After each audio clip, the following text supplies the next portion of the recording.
Blessed day po sa bawat isa sa atin. Palakpakan po natin ang ating Panginoon ng malakas. At purihin ang ating Diyos Ama sa napakagandang umagang ito. Tayong lahat ay yumuko at manalangin. Lubos ang aming pasasalamat sa iyo, aming Ama, sa kagandahang loob mo po sa amin. Bawat araw nararanasan namin ang iyong pag-ibig, ang iyong biyaya, ang katapatan at kabutihan mo. Namamangha kami, Panginoon. Sinasabi namin na tunay at buhay ang aming Amang nasa langit, Panginoon. Kaya Lord, marapat dapat ka lamang itaas, marapat dapat lamang, Panginoon, dakilain ang pangalan mo. Kagaya ng aming awit, binubukas namin ang aming puso sa iyo, Panginoon. Banal na Espiritu, malaya kang kumilos sa kalagitnaan, Panginoon. Hayaan mo, Panginoon, na patuloy naming ituon ang aming paningin, ang aming puso. Ang aming pakikinig ay pagsamba, Panginoon. Ang lahat ng nasa amin ay para sambahin ka sa Espiritu at katotohanan, Panginoon. Sinasabi namin, Lord, na hindi lamang sa tinapay na bubuhay ang tao, kundi sa pamamagitan ng iyong salita, Panginoon. Kailangan namin ng iyong salita upang mapaglabanan namin ang anumang gawa ng kaaway, Panginoon. Upang kami magkaroon ng tagumpay. Upang kami magkaroon ng kalakasan, Panginoon. Upang, Panginoon, ang aming mga isipan na pagod, ang aming isipan na takot, na may pangamba, ay magkaroon ng kapayapaan. Upang magkaroon kami ng kalayaan sa anumang gapos ng kaaway, Panginoon. Maraming salamat, aming Ama. Tunay nga ang lahat ng papuri at parangal ay tanging sa iyo lamang. Ibaba mo ang iyong lingkod, Panginoon. Ikaw ang siyang mahayag at makita, Panginoon. Tunay nga ang lahat nang ito ay aming pinagkakatiwala sa aming Amang nasa langit na lubos na nagmamahal sa amin na ibinigay ang kanyang bugtong na anak para sa amin. Sa pangalan ni Jesus, lahat ay magsabi ng malakas na Amen. Palakpak para kay Lord.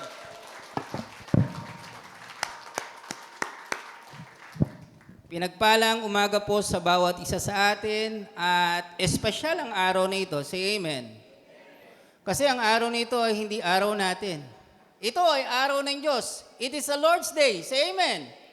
At hindi lamang Lord's Day, it is a Father's Day.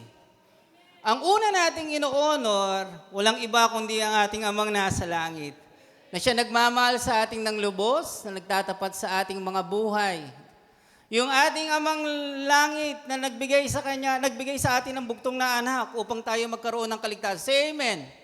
Yun ang dapat ang unang i-honor. At pangalawa, sa ating mga ama, say Amen. Yung mga tatay natin, gilgrit na ba? Ang hina, no? Kasi malamang hindi pa nag-greet. Di ba, no? Yung kanilang sakripisyo at pagmamahal, ang kanilang pagtsatsaga, ang buo nilang makakaya para itaguyod ang pamilya. Di ba? I-honor natin, mga anak, ang ating mga ama. Say Amen. Kasi napansin ko sa Facebook, iilan lamang ang nag-greet ng tinatawag na Father's Day. Pag Mother's Day, punong-puno po yung Facebook mo, di ba? Pero Father's Day, ilan lang. At ayon sa statistic po, tunay ngang mas sineselebrate pa ng iilan ang tinatawag na Halloween kaysa sa Father's Day. Di ba? Pero alalahanin natin na kapag sineselebrate ang Father's Day, higit sa lahat ang ating Amang nasa langit. Say Amen. Ang mga naitay, alam niyo ba yung naitay? Mga single parents na naging nanay na at tatay pa. At yung mga tinatawag na mga nag-alaga sa iyo at umaring ganap sa iyong bilang isang anak, i-honor natin yan. At higit sa lahat, ang ating spiritual father na nananalangin sa atin, nagbibigay sa atin ng payo, nag-e-encourage natin, i-honor natin yan. Palakpakan natin ng malakas ang lahat ng ama. Kasi si Mami Reggie nagbanggit na ng maaga doon sa Wednesday. Sabi niya, Happy Fathers sa mga poging tatay. Tingnan niyo, walang umaymen. Mga poging tatay! Pati yung tatay, hindi rin nag-amen eh. Kasi tingnan nyo, no? Kapag halimbawang pogi in a standard of the world, no? Anong laging tinitingnan? Matangos ang ilong. Tingnan mo yung tatay kung matangos ang ilong. Sabihin mo sa kanya, humihinga ka pa ba? Di ba, no? Mapupungay ang mga mata. O tinan nyo, parang napuwing lang, di ba? At may kissable lips. Ngayon, pamantaya, mapuputi, yan ay mga pogi. Kapag hawig ka ni Richard Gomez, Aga Mulak at SB19, ikaw ay pogi. Tama ba? Laging nasa outwardly appearance. Hindi lamang yun, pogi rin doon yung sa mga tinatawag na mga six-pack. Ako alam nyo, tinitingnan ko dito sa tinatawag na sa online. Tinitingnan ko, sabi ko, pambihira naman ang tiyan ko, para namang Dabiana. Di ba? Mas napupukaw ang paningin kapag merong tinatawag na six-pack at kapag halimbawa ang tiyan, minsan ay napupula pa. Pogi rin kapag halimbawang maraming pera, maganda ang kotse at mga ari-arian. Pero sa mata ng Panginoon, iba yung pogi. Say amen. Sa mata ni Lord, hindi siya tumitingin sa outwardly appearance. Sa unang Samuel 16 verse 7, tama ba ako? Sinabi doon kay 16:7, na hindi tumitingin ang Panginoon sa panlabas, kundi saan? Sa puso. Say amen. God pogi, nababaling ang kanyang paningin inwardly, in character, at hindi sa outwardly appearance. Tingnan mo ngayong katabi mo kung pogi talaga. Say amen ng malakas. Sabihin mo nga naman, ang pogi mo. Say amen ng malakas. Hindi lamang ang Diyos na nakakita kapag pogi in character. Pati yung mga tao sa paligid na didistinguish na ito ay merong magandang katangian. Say amen.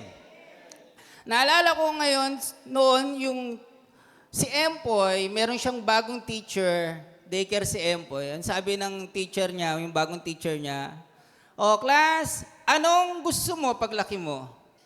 Lahat nagtaasan. Tinaas yung isang kamay, sabi na, gusto ko pong maging doktor. Magandang pangarap? Maganda.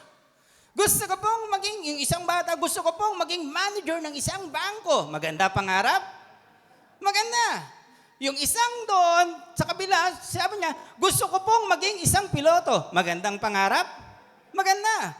Pero si Empoy, ang sabi niya, gusto ko pong maging tatay ko. Nagtawanan ng lahat ng klase. Bakit? Ang trabaho ng tatay ni Empoy ay basurero. Di ba basurero tatay mo? Yun ang gusto mo. Inulit-ulit ng bata, gusto ko pong maging tatay ko. Nagtawanan ulit ang mga klase. At yung bagong teacher na yon, na-curious sa sinasabi ng bata. Bagong lipat din siya at katabi ng bahay ni Empoy.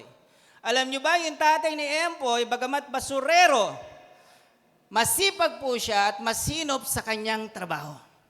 Bagamat siya yun ang kanyang trabaho, ay magiliw po siya sa mga pananalita sa kanyang mga kapitbahay at laging nakangiti.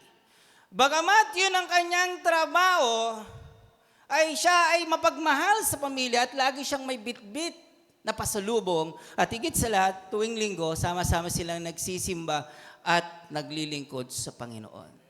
Alam mo, sabi ng teacher na yun, maganda yung naisin ni Empoy ang maging katulad ng kanyang tatay. Tanungin nga natin, saan tayo create? In God's image, in our Father image. Ang gusto ng ating Ama ay maging tulad natin siya. Pero hindi tayo naging blanco. Paano magiging katulad? Ipinadala niya ang kanyang bugtong na anak na maging imahe ng Amang nasa langit. At nung nakita natin ang gawa ng ating Panginoon Jesus, we are conformed to His image. Dapat yun ang ating panuntunan sa buhay. Naisin natin ang maging katulad ng ating Ama. Say amen ng malakas. Paano nababaling ang paningin ng Diyos? Hindi lamang ito kasi kami ay Father's Day, sa amin muna, pero pwede itong pangkalahatan. Paano nababaling ang paningin ng Diyos at sinasabi niya, uy, ang pogi. Ang unang bagay, makikita ho natin sa Psalm 147 verse 11. Ang unang bagay na nakikita ng ating Panginoon, ang ating pamagat, hashtag, ang tatay kong Pogi, the presence of the Lord of God is inside. Pogi in the eyes of the Lord. Ang unang bagay, pakiclick po, God-fearing. Psalm 147 verse 11. Sabi doon, the Lord delights, nasisiyahan ng Diyos. Napupukaw ang paningin ng Diyos. Saan? Doon sa mga who fear in Him, who put their trust in His unfailing love. Pag sinabi ong may takot sa Diyos, kinikilala ang kapangyarihan ng ating Diyos. Say amen. Nananalig sa Diyos. Say amen. At sinabi doon sa konteksto, ang kanyang pag-asa walang iba kundi sa pag-ibig ng Diyos. Say amen. Mga poging tatay, alam ko naman na nananalig tayo sa Panginoon. Amen ng malakas. Pogi ka sa paningin ni Lord. Say amen. Pero ang katotohanan, tingnan ko nga kung agree ang mga tatay. Hindi ho namin kayang itaguyod ang aming pamilya sa aming sarili.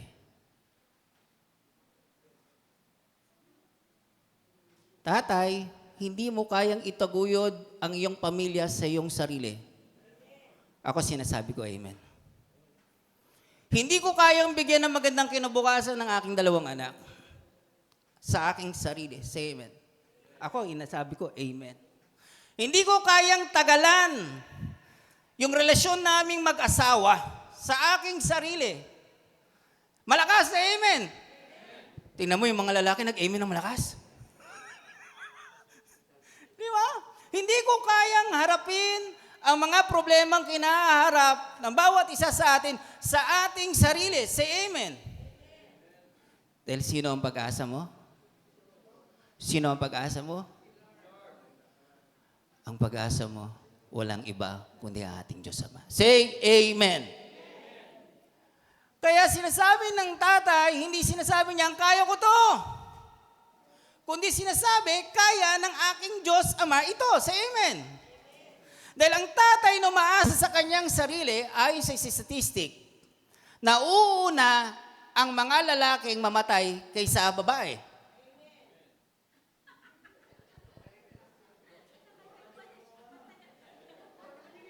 Umimin yung parang gusto mo si Kuya Gogo mauna.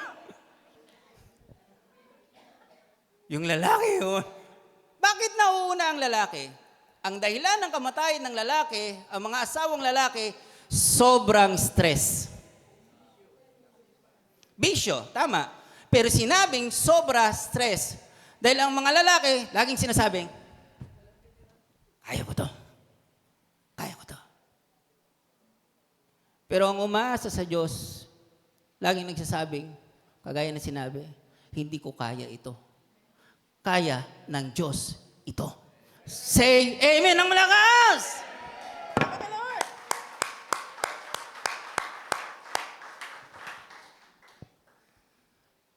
Dahil ang umaasa sa Panginoon, kahanga ba ang ating Diyos Ama? Malakas na amen. Nakakita ng mga kahangahangang bagay. Say amen. Ang ating Diyos Ama ay beautiful ba? Nakakita ng magagandang bagay.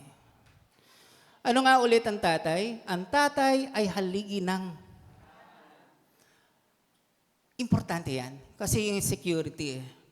Pero higit bang importante ang pundasyon? Say amen.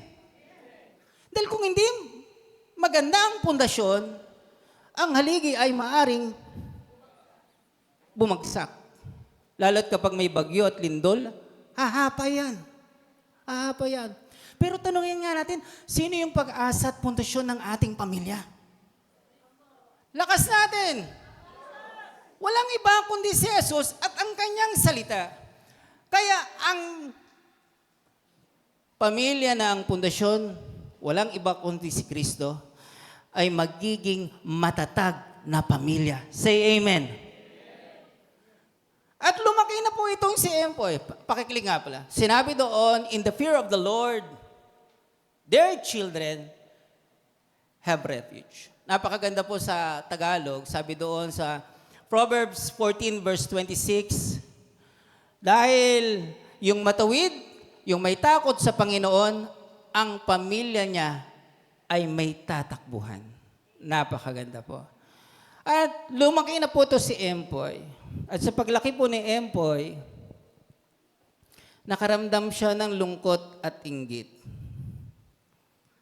Sino dito minsan nagsasabi, sana yun na lang yung tatay ko. Sana yun na lang yung pamilya ko. Kasi malaki ang bahay nila. Meron silang kotse at madami silang pera. Mga anak, nasasagi ba minsan sa ating mga isipan, nagkakaroon ng inggit doon sa mga ilang kapitbahay? Hello. Nainggit si Empoy kasi hindi, sabi niya, maswerte sila.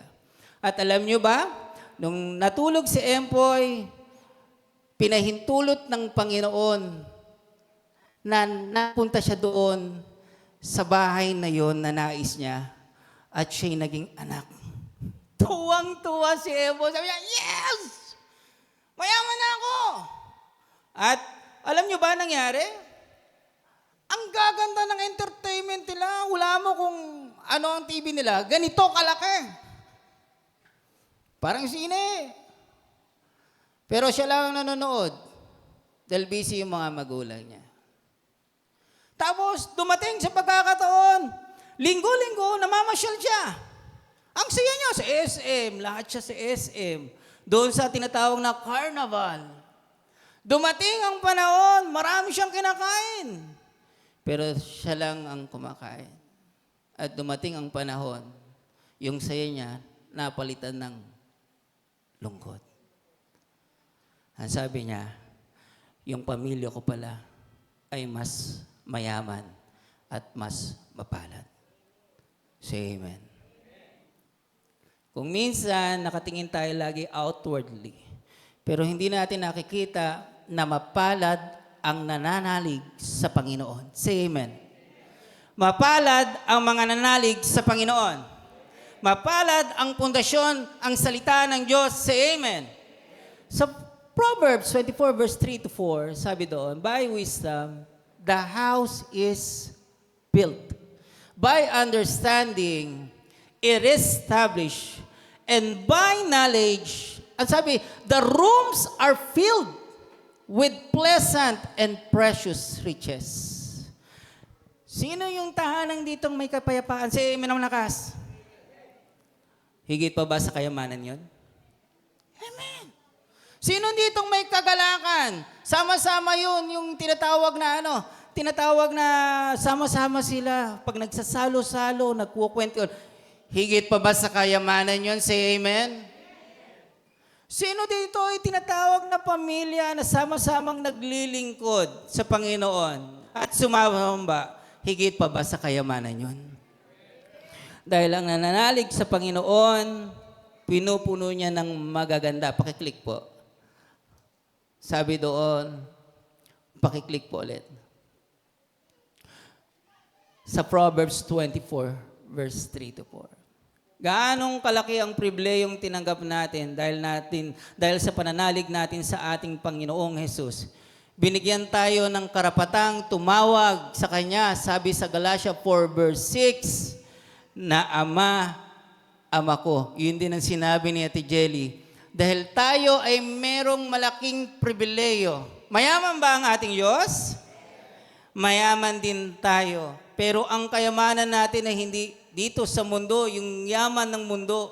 Yes, bibigay yan. Pero higit ang ating kayamanan, walang iba kundi matatagpuan. Kanino? Kay Kristo lamang. Mapalad ka ba? Maswerte ka ba? Kailan may hindi may aalis sa yan? Kasi nasa iyo si Kristo. Palakpakan natin ang ating Panginoon. Because the Father, it is a provider. Siya yung nagpupuna ng ating pangangailangan. Sa mga OFW na mga tatay, we honor you. Gaano ka sakripisyo yung mga tatay na nagtatrabaho para lamang itaguyod ang pamilya at hindi biro yung pagtatrabaho. Nakikita tama ba? Say amen? Amen. Sa mga tatay, parang energizer, walang kapuguran. Yung mga tatay, hindi mo makikita ng reklamo yan. Titiisin ang lahat. Masakit man, mabigat man ang trabaho para sa pamilya, para i-provide. Say amen? Mga anak, nakikita ba natin yung pagpapagal ng ating mga tatay? Say amen. Ha? Say amen. Kung nakikita na natin, dapat natin laging pasalamatan. Hindi lamang Father's Day. O, amen ng malakas ang tatay. Kasi usually Father's Day. Pero kung makikita lang natin kung gaano yung effort ng tatay para sa kanilang pamilya, masasabi mo palad ako at iyon ang tatay ko. Blessing sa akin ang tatay ko. Say amen. Our Father is a provider. Sabi nga doon, yung provider to supply. Alam mo, ang ngiti ng mga tatay, pag yung ngiti ng tatay, kapag meron na silang dala, tinatawag sa kanilang bulsa para iabot sa kanilang pamilya, at pag nakita nilang nakangiti ang kanilang asawa at mga anak, natutuwa ho sila. Say amen. Mga tatay na provider, say amen. Nakakaranas ba ng takot? Ako, nakakaranas ako ng takot. Pag-aalala, nakakaranas ako ng pag-aalala. Nakakaranas ba ng pagod, mga tatay? Ako, nakakaranas ng pagod. Pero sabi nga, di ba, sabi ni Tijeli, parang talagang si Tijeli, pakiclick nga po doon.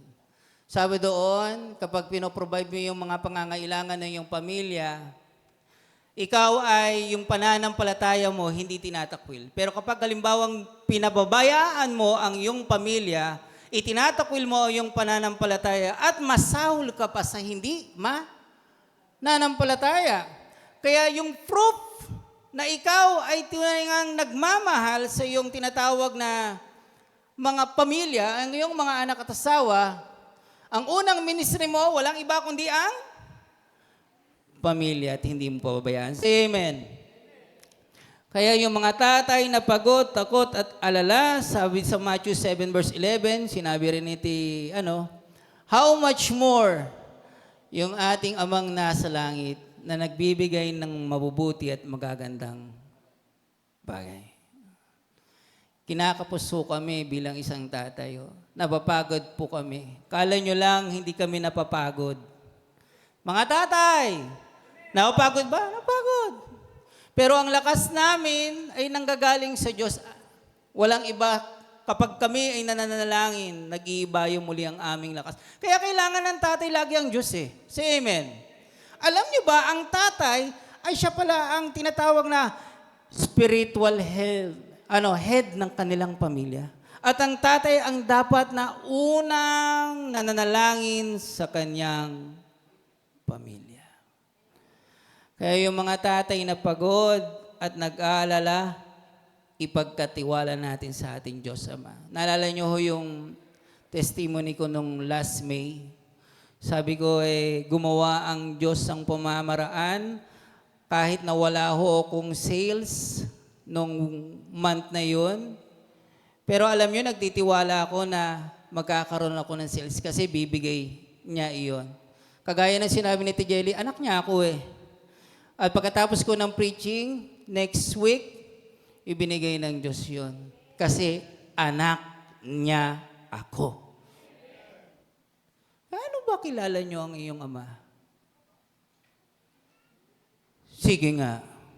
Kilala niyo ba ang amang nasa langit? Sabi nga, kapag kinilala mo yung amang nasa langit, hindi mo kayang i-contain. Mamamanga ka na lang. Ang galing mo, Lord. Yun na lang ang masasabi mo. Every day, kapag halimbawa ako nagmamasada, nakita ko si tatay, junior na mamasada. Pag namamasada ako, minsan, Lord, sabi ko, i-bless mo yung pamamasada ko. Kapag kami namamasada at dalawa lang ang aming tinatawag na sakay, medyo malungkot kami. Pero sabi ko, naniniwala ako sa Panginoon na pupunuin niya. Alam nyo, yung malapit na lang doon sa tinatawag na babaan, saka may pupuntang mga 4 na pasahero at sasakay. Alam niyo ang pasasalamat kanino? Walang iba sa Diyos Ama. Dahil alam ko, bilang isang tatay, meron akong kasamang Diyos Ama na tumutulong sa aking pamilya. Say amen. Kaya nga sinabi, how much more? Yung naisin ng tatay, mas naisin ng amang nasa langit. Yung mga tatay na nag-iisip na mabuti para sa kanyang anak, ay mas naisin ng amang nasa langit. Say amen. Kaya dapat ang mga tatay, laging dumidepende at nagtitiwala sa kanyang amang nasa langit. Say amen. Because our Father will provide whatever needs above pa sa ating mga hinihingi. Lagi kong sinasabi, napatapos po ang aking anak, hindi dahil sa akin, kundi sa aking tatay na nasa langit. Siya ang nagbigay ng nasa ng aming puso. At lagi kong sinasabi sa anak ko, anak, huwag kang umano sa pabor ng tao. Kasi yung tao, bibiguin ka niyan. Bibiguin ka ng tao eh. May mga pagkakataon magbabago ang tao sa'yo. Pero isa lamang sinasabi ko sa anak ko, isa lamang napatunayan ko, ang pabor ng Diyos, kailan may hindi kanya bibiguin at kailanman ang pag-ibig niya hindi magbabago. Sabi ko lagi sa anak ko, anak, kumapit ka sa pabor ng Diyos.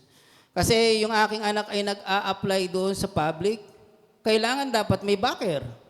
Di ba? Pero sabi ko, hindi pa mas malakas ang aming backer, si Lord. Say amen? At kapag nakita mo yung pagkilos ng Panginoon, hahanga ka na lang sa Panginoon. Kaya yung mga nagtitiwala sa Panginoon, magtiwala sa kanyang kapangyarihan, sa kanyang kakayahan. Dahil ang tatay, they have, pakiclick. Yan, ito dyan na muna tayo. Sige mga anak, yung mga anak say amen. Yung mga anak say amen. Tanungin ko, paano nyo napapangiti ang tatay nyo?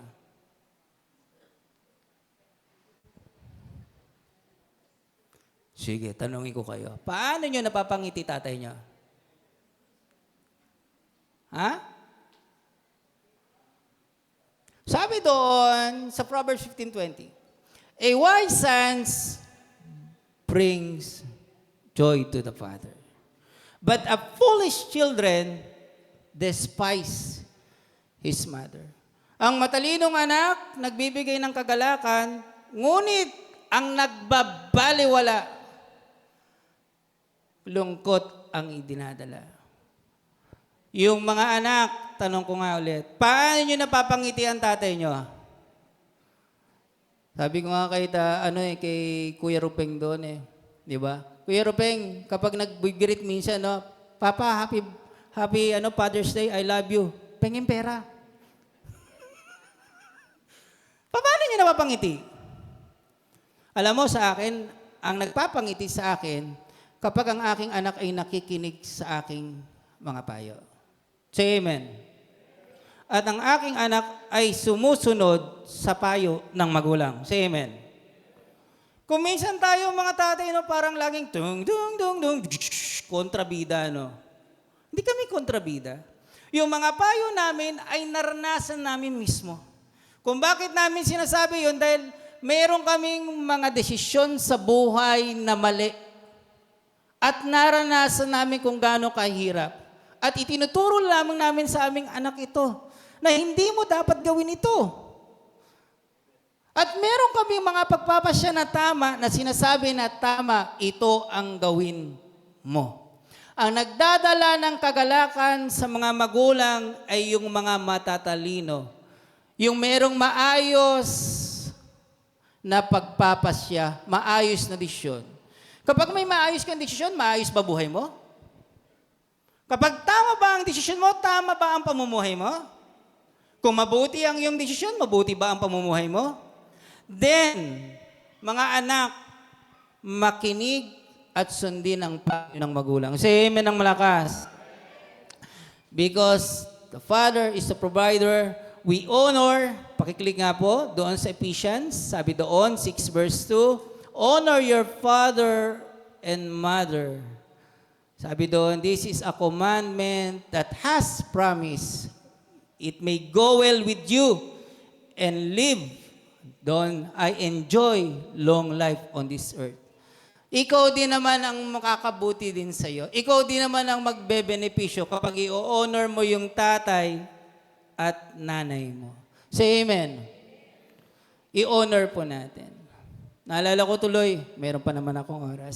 Sabi doon, si Empoy ay lumaki na. Magandang islistre si Empoy. No? At nakatapos na po siya ng pag-aaral sa biyaya ng Panginoon. Natanggap niya na ho yung kanyang pagiging engineer. At nung in-interview na siya ho, doon ng tinatawag na pinaka-manager o kay pinaka-may-ari, ang may kakaibahong tanong. Tiningnan mo yung resume niya, nakita nga ang tatay niya ay tinatawag na basurero. Ang sabi ng tinatawag na nag-interview sa kanya, kailan mo nahuwakan ang kamay ng tatay mo?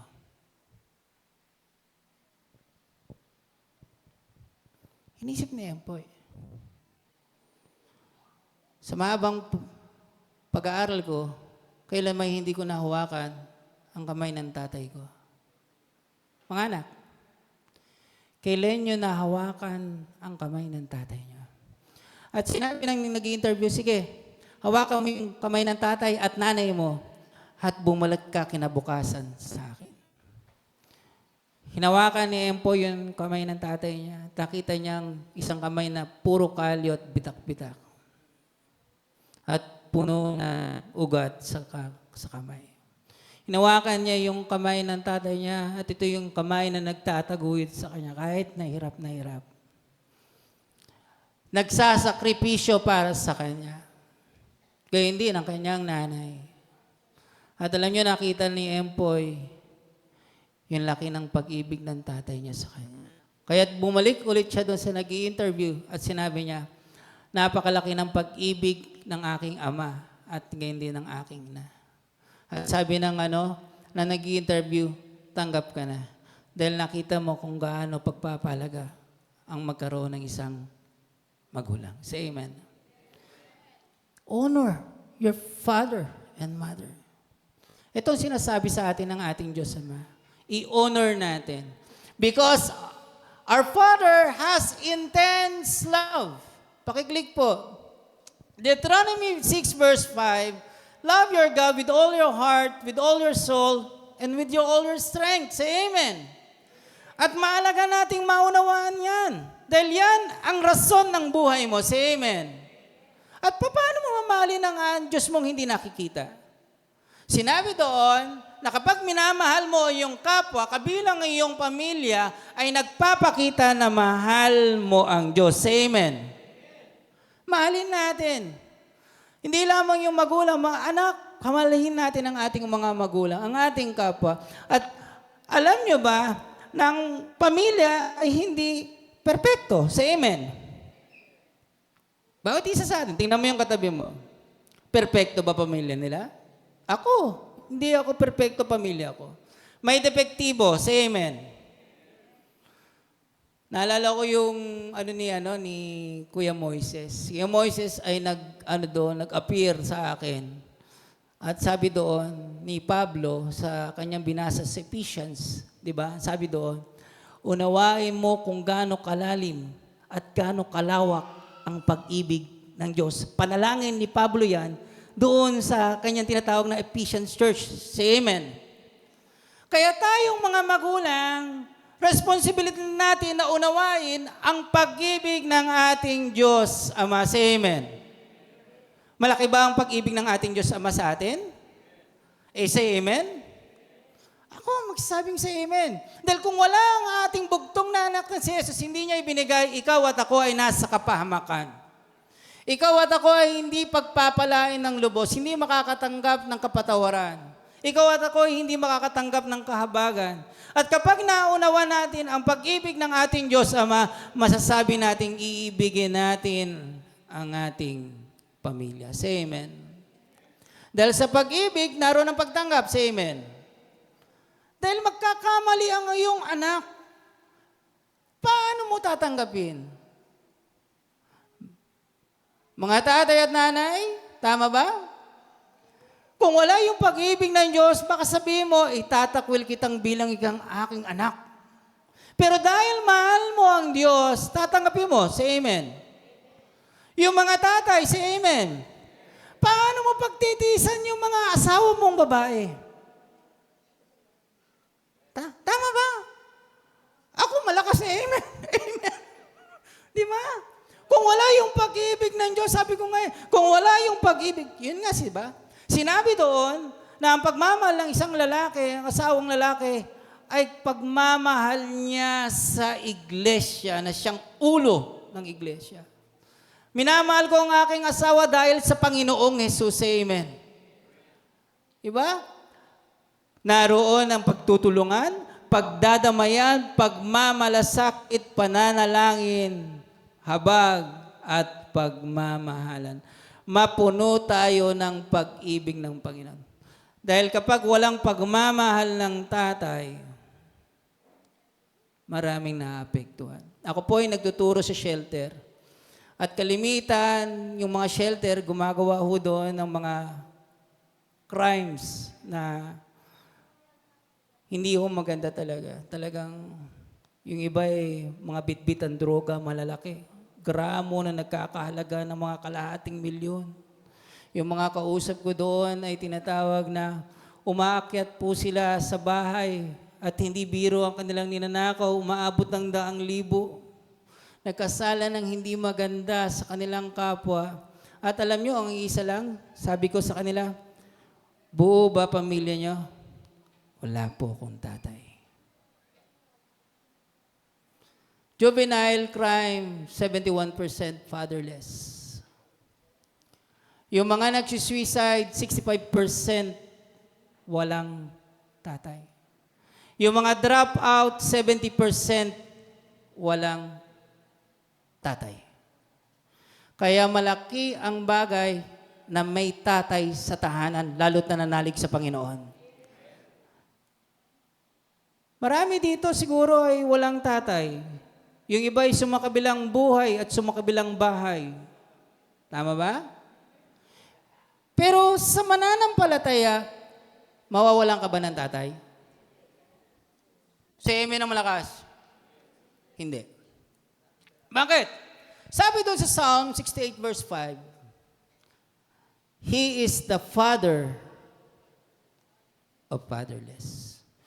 And God sets family to those lonely.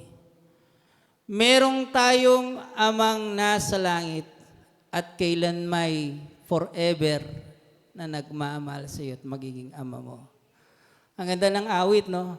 Hanggang doon sa ating final destination, makikita natin yung ating ama na nagmamahal sa atin. Sino ang excited na? Say amen. Kung nanamnamin niyo yung awit, no? Yung Diyos na nakikinig sa iyong panalangin, makikita mo ng mukhaan. Yung Diyos na nakasama mo sa iyong paglilingkod, makikita mo ng mukhaan. Yung Diyos na nagtatapat sa iyo, makikita mo ng personal. Say amen. Pero ako, sasabihin ko, nakikita ko ang aking Diyos Ama. Lagi ko siyang ino-honor. Sabi ko, Lord, nararamdaman kita. Dahil yung pananampalataya mo ang magpapakita sa iyo na ang Diyos mo ay tunay at buhay kailanpaman. Say amen. Lagi kong panalangin, Lord, huwag malimutan ng puso't isipan ko yung mga bagay na ginawa mo sa akin. Yun ang panalangin ko. Kasi nung kabataan po ako, nandun ako sa sulok, nakarinig ako ng salita ng Diyos at sabi niya, ako ang Diyos, Ama mong nasa langit. Bakit po? Humihingi ako ng pagmamahal ng tatay ko kasi hiwalay po ang tatay at nanay ko. At yung Diyos na Ama kong nasa langit, mula kabataan ko, mula nung nagkaroon kami ng maraming pagsubok, nung aming pagtanda, nung pagpapalaki ng aming pamilya, hanggang ngayon ay hindi nagbabago kailanpaman. Say amen. We must know the love of God, Father. Mamamangha ka sa kagandang loob ng Panginoon. And last, Father, pogi, uy, pogi. A father that has an obedient heart. Mga tatay, say amen. Hindi ka lang tatay. Huwag kang pumayag na tatay lang. Sabihin mo yung mga asawa, sabi yung mga asawang babae, you are the man of mission. May mission ka. Ito yung mission eh. Nung minahal mo, yun ang dahilan ng buhay mo, to love God with all your heart, with all your strength. Sabi doon, take to the heart this word that I have give you today. Repeat them to your children, talk about them when you are at home. Ang mission mo, ang idisipulo ang iyong mga anak. Hello? Because the Father, siya yung maglilib para i-disciple ang mga anak. Say amen. Mga tatay, nahayag ba ang salita ng Diyos kapag kayo'y nagkakasama-sama ng iyong mga anak? Ikinukwento nyo ba yung buhay nyo dati nung wala sa Panginoon? Ikinukwento nyo ba yung buhay nyo dati kung paano kumilos ang Panginoon? Kami sa mag-asawa namin, yung mga anak namin, sinasabi namin, alam nyo, ito yung buhay namin noon. Tapos ito yung ginawa ng Panginoon. Talk to your children. Say amen, mga tatay. Dahil sa katotohanan, tutuwid ang paa natin. Sa ayaw man o hindi, sasakay tayo sa bangkang merong tinatawag na salamin. Totoo. Tanong ko, anong iiwan mong mana?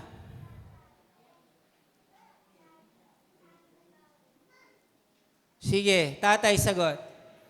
Anong iiwan mong mana sa iyong pamilya kapag namatay ka? Naganda na nga ako doon eh. Meron na siyang tinatawag na life insurance. Good! Good yan! Naganda na ako ng educational plan sa aking mga anak. Good! Naganda na ako ng mga property ko. Marami na akong in-acquired na property. Good! Naganda na ako yung ipon ko ay hindi 6-digit, kundi 7-digit. Good! Pero hindi yan ang the best. Hindi yan ang the best. Bakit? Naalala niyo yung foolish man? May possession siya, natupad ang pangarap niya, tapos maganda ang buhay niya, pero anong tawag sa kanya?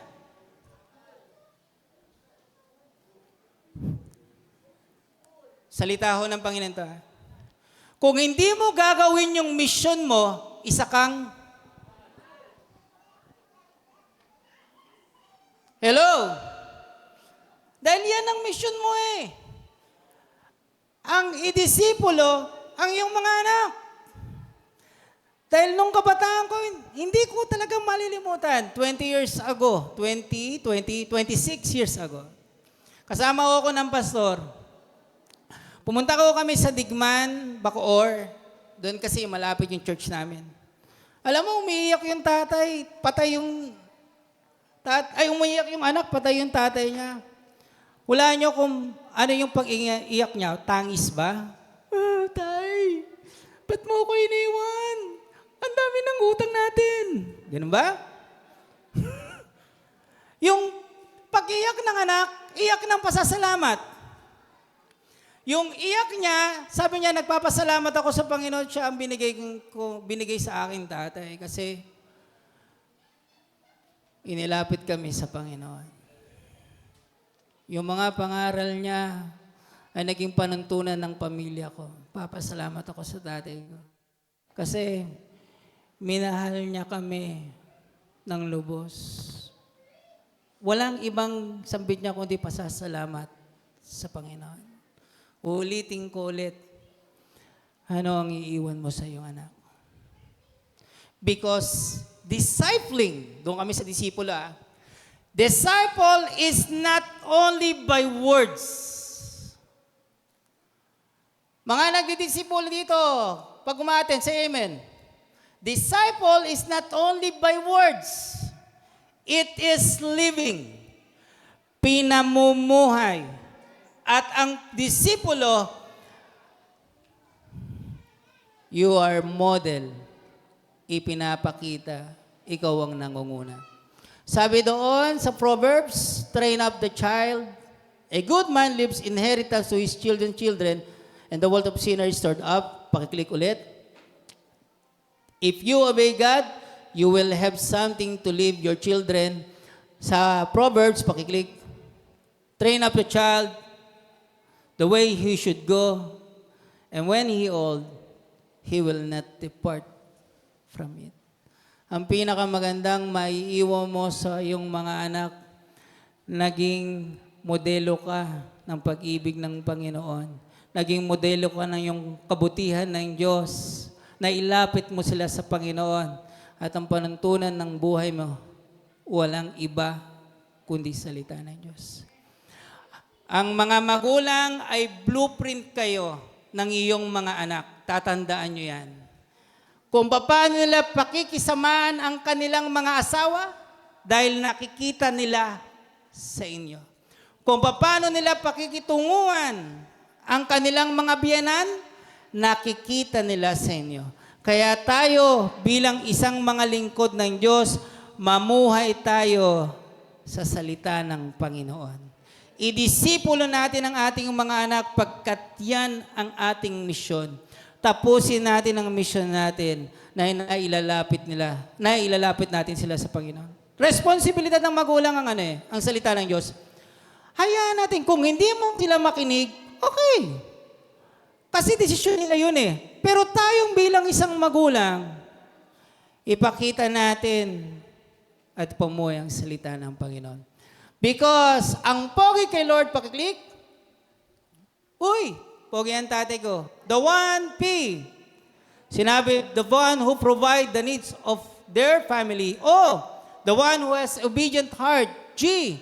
The one who has God-fearing. And I, who has intense love to the Lord. Pero ang lahat ng pasasalamat, walang iba kanino? Pakiclick po. Walang iba kundi sa ating Amang nasa langit.